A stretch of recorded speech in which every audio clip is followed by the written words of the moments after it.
Welcome to everybody. It's 3:01. I'm 1 minute late, but we're gonna get started. And my aim is to end exactly on time unless there are questions. If there are questions, I will stay on the call. And I do have one eye on chat, so don't hesitate to leave questions in chat. So you're going to get a copy of this deck. If you don't know me well or at all, this slide will give you some information about me. So I started my career as international journalist for for Canada's national paper. I became an entrepreneur in 1987. I've been the phone lady since 2006. I've got a book. I have a coaching program. I'm on LinkedIn, and so on. So you'll have all those links when you receive this slide deck after the webinar to stay in touch. So this is about creating proposals that are effective and easier for us to do. So I wanted to look, first of all, at what the word propose means. And it comes to us from the Old French, proposer, meaning advance and suggest, as well as place before as something to be done. And I like this definition in terms of what you want to achieve when you're creating a proposal. So a proposal comes usually after a discovery call, which we talked about last week for those of you that were here. And if you weren't here, you can catch up on our YouTube channel. So after that discovery call, you want to keep advancing the relationship with this potential client or client. Keep advancing the idea and the conversation you've been having with them. You want to not only encapsulate what you've talked about, but you also want to make suggestions to them to deepen the conversation. And when they look at your proposal, you want them to have the feeling that, yes, this is something that needs to be done. In other words, this is a proposal I need to accept. So all of these things go into a proposal. So it really, you want to strengthen the relationship with the person, because even if they don't accept your proposal, you want to make that relationship stronger. And you want to confirm in the proposal that you've listened really carefully, that you have a solution, and you know the exact steps to achieve the success you've been talking about. So I'm going to tell you a story about proposals. One part of the story is that in my previous business, we didn't write proposals. It wasn't necessary. So when I started the phone lady and I had to write proposals, I was annoyed by the process. I was annoyed because they took a lot of time. I not struggled with them, but I have that perfectionist streak, as many of us do, and they just took a lot of time. And my thought was, well, if we had this great conversation, why don't you just hire me? Like, what is the issue? And it took me years, but I finally found a way, which I'm going to share with you today, to make this a lot easier for me, and B, a lot more impressive at the other end when the client receives the proposal. Also, the reason I made that shift is because I discovered when I looked at my numbers that my closing ratio was higher when the potential client got the proposal. I would close 1 and 2 proposals. So every 2 proposals, 1 would close. And I have a colleague, I remember visiting him in his office, and he was just sending off a proposal. And I said to him, so what's your closing rate on proposals? And he said, oh, it's 100%. I was so jealous and felt a bit defeated with my 1 and 2. However, Now, you know, of course, that there are software out there that can help you with this. Proposify is one. And Amy, I think you're using something, if you want to come off onto mic there. Losing my language in a webinar is not good. And what are you using that allows you to track your proposals? So I'm using a software called Dubsado. And how do you spell that? Dubsado. I'll put it in the chat. Okay, good. Yeah. So you can create a proposal, send it to somebody, see when they've opened it. You can set it up so that they sign it and send it back to you, all of that. Yes, yeah. I have what are called public proposals as well.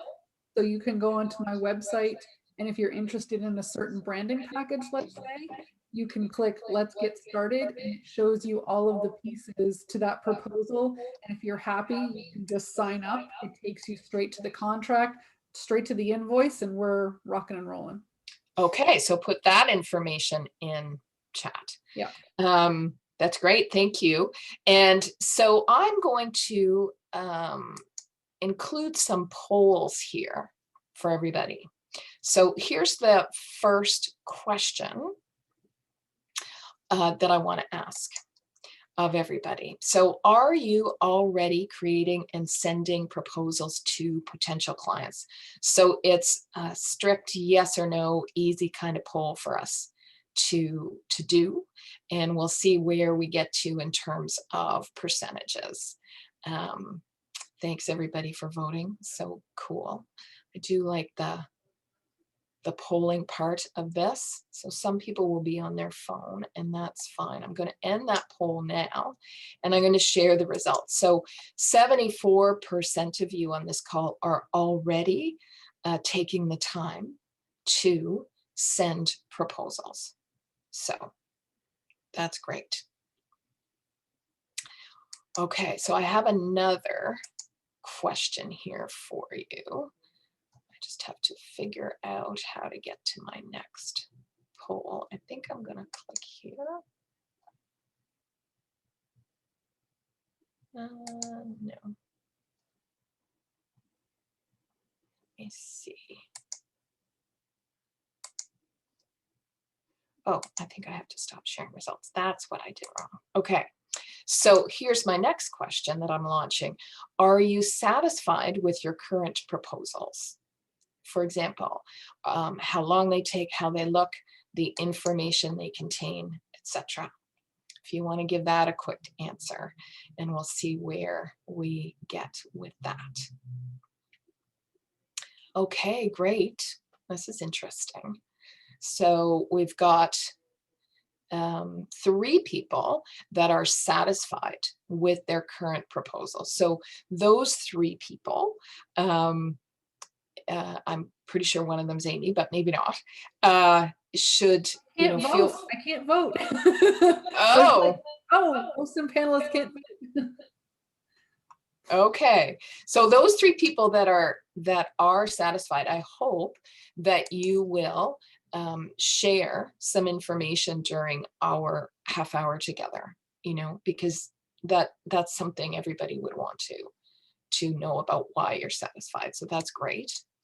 And one last question, which is simply, are you consistently tracking the success rate of your proposals? So it'll be interesting to see where we end up here. Remember, these are anonymous. I don't know who's voting and who's not voting. So, okay. So I'm going to end that and share the results. So the majority of you are not tracking the success rate of your proposals. And so one of the pieces of information I want you to walk away with is that you should be. You should know if your proposals are being successful. Sometimes well, there could be a whole range of ideas why they're not, but sometimes it's because the proposal itself needs to be tweaked. Not that what you're offering to do isn't what the client wants, but that your proposal itself is complicating things. So Vicky Bates, I see that you're 1 in 3, so don't hesitate to share some information. Okay, so I'm going to show you 2 samples of the proposals I work with.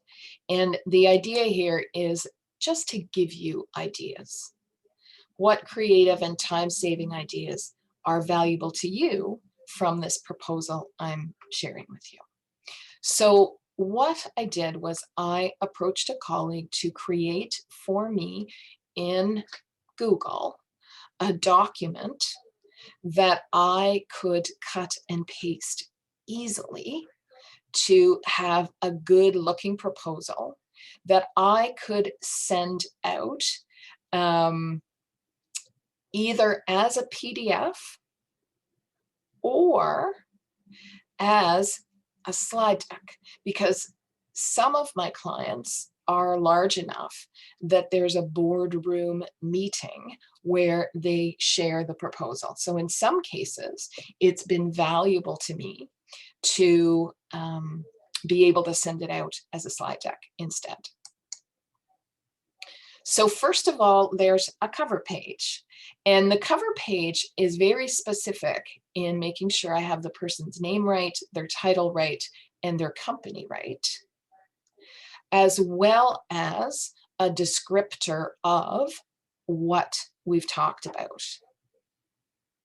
And it's got the date and of course my name. Now, one thing we're going to be sending out to you at the end in the follow-up email is a template with all of these bits and pieces that I include.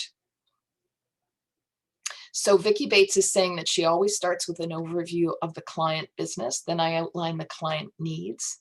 Then I state what I can do and the value it would add.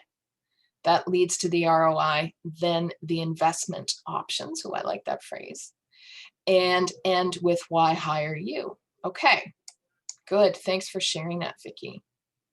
So similar to what Vicky shared, I give an overview of what we talked about.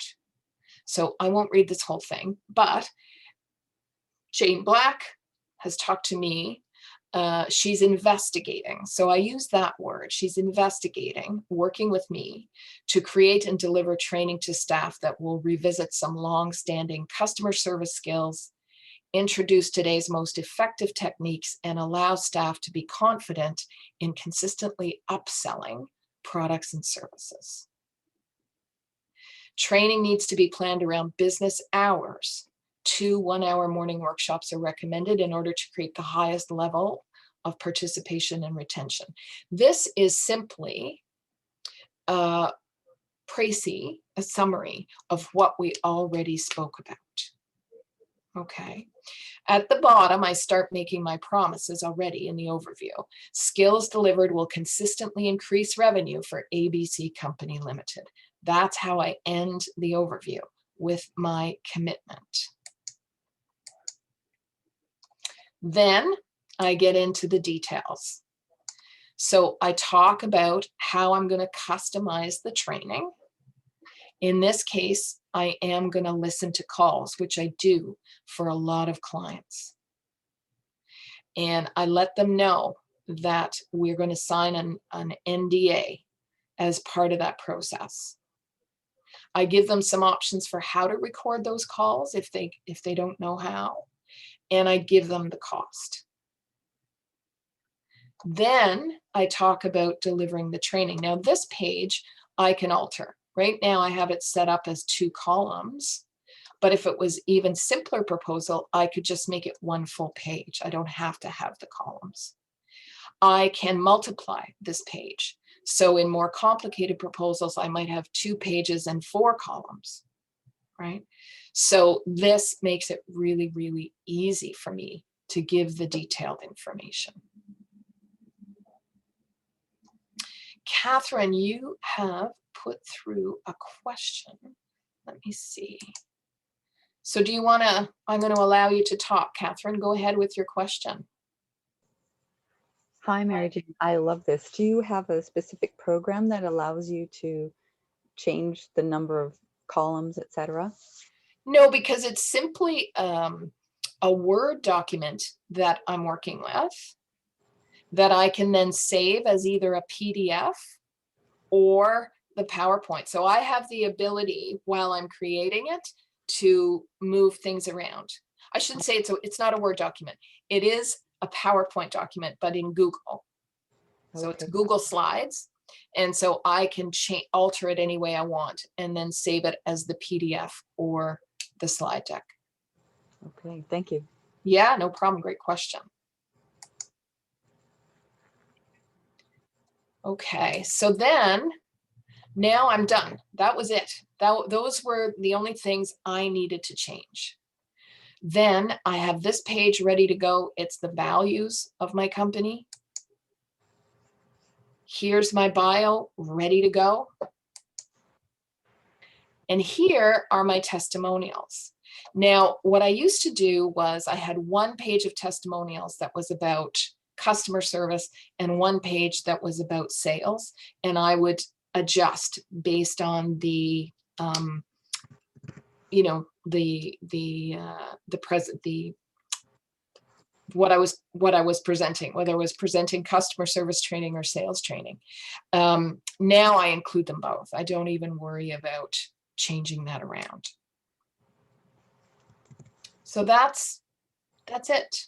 That's what the initial one looked like. Now I've changed it, and I've changed it for a number of reasons, to update the graphic, but also to include a few more things that help them know that I know what I'm talking about. So let's take a look at this one. Same sort of thing, but instead of the desk phone, now we have a cell phone on the cover, which is much more appropriate, really. And this is very specific, and this was important. They called me because they wanted to increase their closing ratio on new clients from 50 to 80%. That's what they asked for. So I'm giving them back exactly what they asked for. So remember that for those of you that have been involved in other parts of my training, your listening skills on that discovery call are so important in your note taking. Because right here on this front page, you want to let them know you heard them. And then you repeat that here. Now, I couldn't use this organization's logo for you because I can't share with you their true name. So I've just got Linda Daly's logo here, but this space is for their logo. Whoever I'm creating the proposal for, that I would put their logo here. So again, a little bit more updated. And again, I'm repeating what they suggested. The goal of this coaching program is to increase the center's closing ratio on new sales. Currently, about 50% of possible new sales are closed. The aim is to consistently close 80% of all possible new sales. So then I describe it, and then I say this training will provide Dr. Joseph and Dr. Jill with the confidence and skills necessary to fully engage potential clients, relax into conversation, and hear and act upon the client's reason for saying yes. So I'm making my commitment right there on the first page. Now here's a sample, Catherine, of how I turned that page that can be columns into one single page. I just got rid of the columns and made it one single page. And then I have the specifics outlined on another page. So I let them know I use Zoom. I let them know that we're going to make adjustments perhaps to the structure of the program in order to get to that 80% close ratio. I let them know the cost, that the sessions will be recorded, and that there's a non-disclosure agreement available if they want me to organize that with them. And I'm giving them some background on why the conversation is important, what I know about having great conversations. That helps them understand, oh, again, she knows what she's talking about. And then here are the testimonials, same as we saw in the other proposal, but both of them, both customer service and sales. Here are my values, a little bit more trendy looking than the older graphics. Thanks to Amy, by the way. And my bio again. But now I'm also including links to my favorite media exposure. So if any of you have been on a podcast, yes, Colin, Amy does fabulous work. If any of you have been on a podcast, if any of you have been interviewed on the radio, if any of you have shown up in a magazine, if maybe you've been nominated for an award or received an award, make sure that you include that here, right? This is an opportunity in the proposal to let this potential client know more about you and who you are in the business world as a consultant. And since I gave Amy a shout out, I should give Linda Daly a shout out because she's the one that puts together these proposals for me. And then there's the closing page with my contact information. So let's stop there for a minute or two at least and see what questions or comments you have about that. I know that Amy added some information. So Suzanne, if you're just starting out and don't have testimonials, what do you do?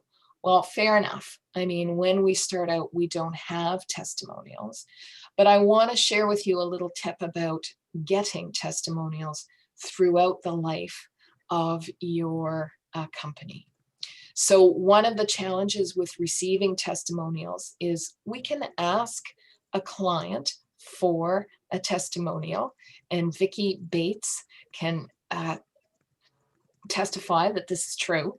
But when we make the ask, the challenge is that the person is probably going to say yes, but then they get busy and it's hard to chase them about that testimonial because it's kind of a favor they're doing for you, right?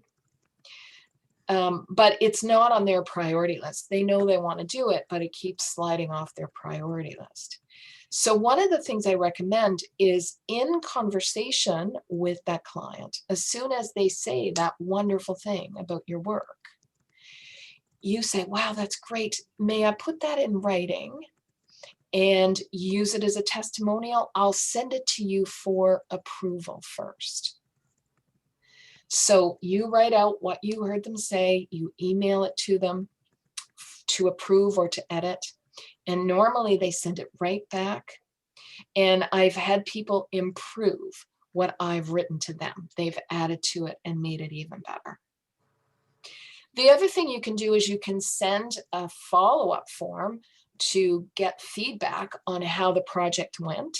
And as part of that, you can say, may we use your comments as a testimonial. So in their feedback, if it's glowing about your work, if they say something great about your work, you've already confirmed on that form that they're comfortable with your using their words as a testimonial. So there's two easier ways to get a testimonial. That's a great question. Any other questions or comments or thoughts on your own proposal and how you're doing them? I'm just going to go, I know there's a comment here from While you. you're going through the chat there, Mary Jane, is it okay if I just hop in and I have a comment? Yeah, absolutely. Yeah, I think that everything in your proposals are amazing. I think the way that you're doing it is really great. My challenge when I started, and I've had hiccups along the way that I've had to correct, is basically figuring out the back end of that. Like, how does it actually work? Like, you have a conversation with somebody, and Mary Jane taught me to say the next best step is for me to send you a proposal. They say, sure. You send it to them in whatever way you're going to do it. If you're sending this PowerPoint to them, or if you're pointing them toward your system, whatever you're doing. Then from their point of view, what happens next? Do they have to click yes? Do they have to sign a contract? Do they have to pay? Ah, Like, what is the actual physical next step for them? I mean, okay, great question. you know, you and I, when we've had work done together, like I've just said, oh, well, you just go and click the button, and you go and click it and it doesn't work, and I'm embarrassed, and it's like, oh no. So I've learned that you have to test the shit out of the stuff. You do have to test a lot. And the Yeah. way that I structure, because I'm not quite as tech oriented as Amy, is that when I send you the proposal, I'm going to commit to a date when I'm going to follow up. So I might say to you, I will follow up with you next Friday to review this proposal, or I will give them a link to book a time to follow up on that proposal themselves. So they can click on the link and book the time. Yeah. Now, Robin, great to have you here. Do you include a proposed budget? I include pricing, which is maybe different than what you're asking. I will tell them exactly what the program costs. So on this last proposal, the cost of the program is $750 US. Once we agree to work together, a formal contract will be sent for signature and the invoice becomes due and payable. Yeah. So that's your next steps that are right there for them to see. Those are my next steps. Yeah. Yeah. And the reason, as Amy pointed out, I'm always leading people to a proposal because I know it closes business for me, right? And if they're soft, if I hear that they're not quite ready for the proposal, I will say, well, the next best step would be for me to send you a draft proposal. And what that means is on this page, instead of calling it a proposal, I would have the word draft in front. And that at least keeps the conversation going towards my getting the work, as opposed to only sending them an email after our discovery call. Okay, so a couple more things to share with you, and I'm still watching chat. So if you've got questions, I like Amy's site for clear proposal. That's great. Wonderful. I would be remiss if I didn't just point out that Mary Jane's proposal is very brand oriented. All of her colors are her brand colors. Definitely. So when you are trying to figure out what is this actually going to look like, you're already constrained by your own branding. Yeah, and you do want to repeat your brand all the time. Any opportunity you get, repeat your brand, repeat your brand. Robin, I like the overall program cost rather than a breakdown, which is what we've been doing. Okay, it should save you time. That's great. So for being here today, keep the questions and comments coming. Don't let me shut that down. You get a digital version of this slide deck. You get early bird notice of the next webinars. There's also going to be this handout that's going to come with all the elements of the proposals I've sent to you. So you have that there. We do have a YouTube channel. And so if you missed last week's, which was on the discovery call, it's here on our YouTube channel. I ask you, if you go, can you subscribe? Because as soon as we get to 100 subscribers, I can call the channel Inspire Conversation, which I would like to do. And next, on March 24th, the next step in this 3-part series is creating your follow-up process. So you send out the proposal and then you don't connect with them. You don't hear back. How do you make sure that you follow up? I'm a huge believer in that it's not no till they tell you no. And lots of people are uncomfortable with that. So I'm going to dedicate 30 minutes to how to find your courage to follow up till you get the no or the yes. And yeah, I am available for one-on-one coaching. I'm loving the one-on-one coaching that I'm doing. And if it interests you, please book a free conversation with me. I'd love to talk to you about it.